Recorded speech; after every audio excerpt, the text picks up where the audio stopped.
अब बहन बेटियां भाई बच्चे दुखी हैं, विशेषकर बहनें ज़्यादा दुखी होती हैं। किसी का पति शराब पीता है, किसी का या कोई और किसी कारण से दुखी करते हैं, तो परमात्मा कहता है मैं उन्हें भी सीधे कर दूंगा यदि आप मेरी समर्पण रहोगे, तुम्हारे सब बाधाओं को दूर करूंगा। अब देखो उसी का वेद समर्थन कर रहा है।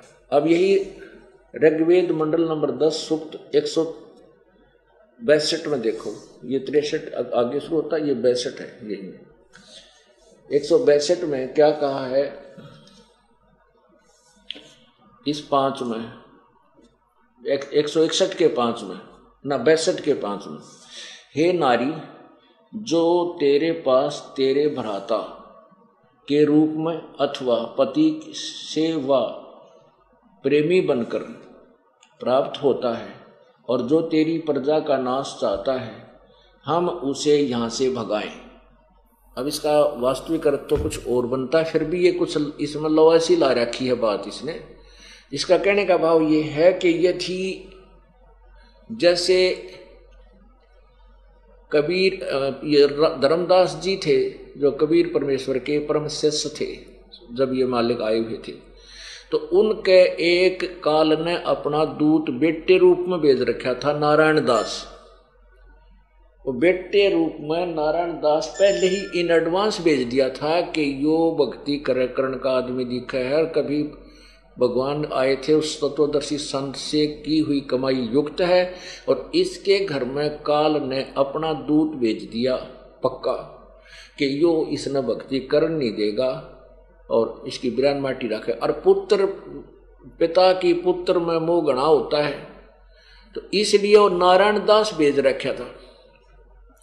तो कबीर परमेश्वर जब धर्मदास को समझा रहे थे, धर्मदास जी परिचित हो गए, सतलोक में भगवान को देख भी लिया, तो समर्पण हो गए, प्रभु आप पूर्ण परमात्मा हैं। फिर अपने जब स्वयं ज्ञान समझ में आ जाता है, तो ये भक्त ने सोचा अपने भाई ने भी कह दूं, अपनी बहन ने भी बताऊं, पत्नी को भी बताऊं, पति को भी बताऊं, बेटे ने भी लाऊं शरण में, बेटी को भी लाऊं। तो नारायण दास अकेला ही पुत्र था। अब धर्मदास ने सोचा इस अपने नारायण दास बेटे को भगवान के चरणों में लगा दूं ना तो काल के मुंह में जाएगा। तो नारायण दास को धर्मदास ने खूब समझा, बेटा भगवान आए हुए। तो नारायण दास को क्यों, तो काल का दूत था बेटे रूप में। कहने लगा पिताजी तेरा दिमाग खराब हो गया बुढ़ापे में, सारी उम्र तूने कृष्ण राम की गीत गुण गाए, राज तो 60 साल की उम्र में तेरा भेजा खराब हो गया। एक जुलाहे धानक को तू भगवान मान पर बैठा, ऐसी बेउदी बातें गाड़ दे, गुंडा है, बदमाश है, हमारे पैसे को हड़प करना चाहता है, हमारे पास पैसे गणे इसलिए धक्के खाओ, यहाँ तीसरे दिन आ बैठे। अब धर्मदास रोए बतेरा अंदर, बेटा ऐसी बात नहीं है, रहियो भगवान आया है। तो धर्मदास जी ने अपने गुरुदेव उस परमेश्वर कबीर जी से कहा, प्रभु मेरे बेटे ने समझाओ, ये काल के मुंह में जाओगा, नालायक मानता को ना। अब नारायण दास को कबीर साहब ने उनको तो मालिक था, परमात्मा को पता था कि यू कोनी मानन का, यू काग का है, कोयल का कोनी। तो उसने परमात्मा ने भी औपचारिकता से जैसे समझाते हैं भाई धर्मदास के न्यो मन में ना हो, कबीर परमेश्वर ने मेरे बेटे को ना समझाया, मान जाता है।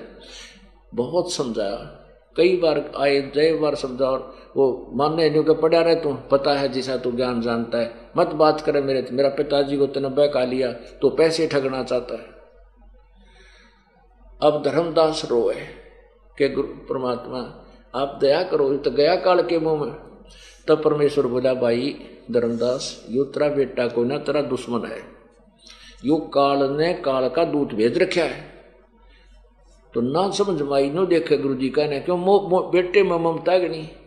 तब परमेश्वर ने कहा, बोला तेरे नारायण दास ने, उसने सोची ले परमात्मा इजाजत करेंगे, अपनी रजा बख्शेंगे, इसको सेट करते होंगे। वो बुलाया, जो आते हैं हाँ के बोल के कहे। जब परमात्मा ने ऐसे कर दिया और कहा, देख धर्मदास तेरे पुत्र की शकल, वो अंदर जो ऊपर कवर था बेटे का था, अंदर काल बैठा था उसमें, वो काल था, काल का दूत भेजा हुआ था। तो अंदर तो वो अंदर दिखा, फिर दृष्टि दे दी परमात्मा ने धर्मदास को, उसको वास्तविकता देखी तो ऊपर कवर बेटे का, अंदर तो ये काल है, और इसी लंबे दांत भयंकर रूप और नो दिखा। धर्मदास बोला जा बेटा जा, डर गया, अगे तो सचमुच करा के सांग है, जा बेटा बढ़िया था। ने बोला भगवान यू किस है, क्या क्या है ये? परमात्मा बोले भाई तू मेरी आत्मा था बेटा, पिछले जन्म में तो मेरे साथ था जब तेरा जन्म था, लेकिन तू भक्तिहीन हो गया था, मेरे से दूर हो गया था बेटा। परमात्मा कहते हैं जो जन हमारी शरण है ताका हूं मैं दास, गेल गेल ला गया फेरूं जब लग धरती आकाश। अब तेरे को छुटवाने के लिए आया था, काल न पता लग गया कि जागा इसकी भक्ति पिछली बहुत है, तो बेटा इसलिए यू काल ने अपना दूध भेज रखा तेरे घर में। तब ने बोला जी मेरा पीछा छुटाओ, बीमारी थे। फिर चिंतित रहने लग गया कि मेरा बेटा तो काल का कुल हो गया। फिर यो कहने लगा भगवान मेरा तो काल का कुल हो गया, अरे मेरे कुल में मतलब मेरे काल के दूध पैदा होंगे। हमारे यहाँ कुल की बीमारी और लाग रही है कि मेरी संतान हो और मेरा अगट वंश चले। वो वंश बता के सिर पर धर कर नाचेगा, उस वंश ने मेरी मृत्यु होगी। और मेरी मान लीजिए आज एक गांव में एक बहुत बड़ा एक हिस्सा होता है, जिसने पाना बोल रहे हैं, ठोड़ा मोहल्ला, तो एक व्यक्ति की संतान है, छटारट एक से हुई थी। अब वो 500 तो घर हो गए और उसमें मेरे ख्याल में 2500 व्यक्ति हैं। और वो जो सबसे पहले वाला व्यक्ति है जिस तो स्टार्ट होया था कुल, वो मन गधा बन रहा होगी कर्म अनुसार। अब वो कुल उसने के सिर पर धरेगा, कैसे सहायता मिली इसकी? ये एक काल का फैलाया हुआ जाल, इसको भी समझना हमने साथ के साथ। लेकिन उस समय उसका वह भी बीमारी थी कि मेरा कुल तो मेरा खानदान तो बिगड़ गया। रोज चिंतित रहे। परमात्मा का बेटा भजन करा, हाँ जी करूँ हूँ, और अंदर तो ये कीड़ा होगा। अब वो टेंशन होगी इसके। परमात्मा ने सोची और मरेगा बेटी का बाप, ना यू भक्ति करे इस बेटे और खानदान के मुंह में। तो परमेश्वर कहते हैं सोचल सीधर मैं करूँ अपने जन के काज ने बोला। परमात्मा बोले अच्छा भाई धर्मदास मैं आशीर्वाद देता हूँ कि तेरे एक पुत्र होगा जो भक्ति युक्त होगा, अच्छी आत्मा का होगा और अपना पंथ स्वीकार करेगा। हे गुरुजी के ऊपर होगा, 60 साल का हो गया और आपकी भक्तनी कभी बालक होने बंद हो गए, मासिक धर्म भी नहीं होता है, क्यों कर मानू? परमात्मा ने सोचे तो कति गया काम, तर भक्ति करे नहीं, यो भी फंस गया। तो परमेश्वर ने अपनी शक्ति से एक बालक आसमान से आया और उसके आंगन में खेलन लग गया, लेटा हुआ, पैर जैसे पंजे मुंह में, गुट्ठे मुंह में दिया करे। ने बोला देख युवा होगा, तेरी पत्नी का 10वें महीने पैदा होगा और इसका नाम तू चूड़ामणि रखना। जब थोड़ा सा दिल डटा लाला जी का, एक सचमुच है, कहाँ सचमुच है। फिर भी ना जच्चा कि हो को करेगा, 60 साल की उम्र, फिर पत्नी बच्चे उत्पन्न करने योग्य रही नहीं। मालिक क्या नहीं कर सकता, सतगुर जो चाहे सो कर ही, 14 कोट दूत जम रही, ऊट भूत जब त्रासने वाले चित्रगुप्त के कागज पाड़े। अब उसके संस्कार में काल ने तो एक पुत्र लिख रखा था, परमात्मा ने एक पुत्र भी दे दिया। 10वें महीने लड़का पैदा हुआ, सुंदर लड़का, अच्छा शील स्वभाव का, और उससे धर्मदास का फिर कुल चला और आशीर्वाद दे दिया कि चिंता ना करे, तेरे 42 वंश तक, 42 पीढ़ी तेरा वंश चलेगा, फिर नहीं रहेगा 42।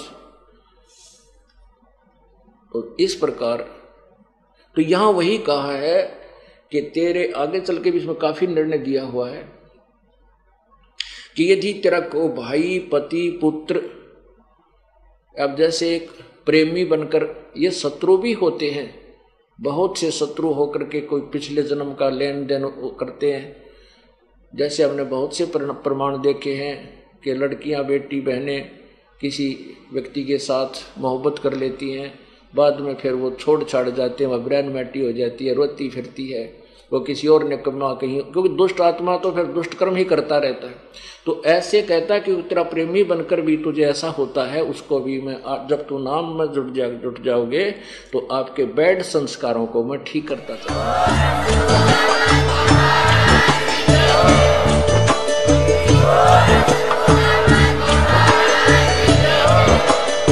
आप सुन रहे थे जगत गुरु तत्वदर्शी संत रामपाल जी महाराज जी के मंगल प्रवचन। अधिक जानकारी के लिए विजिट कीजिए हमारी वेबसाइट www.jagatgururampalji.org। संत रामपाल जी महाराज जी के शुभ आशीर्वाद से पूरे विश्व भर में 500 से भी ज्यादा नाम दीक्षा केंद्र हैं, जिन पर संत रामपाल जी महाराज जी द्वारा ऑनलाइन निशुल्क नाम दीक्षा दी जा रही है। अपने नजदीकी नाम दीक्षा केंद्र का पता करने के लिए संपर्क करें 8222880541।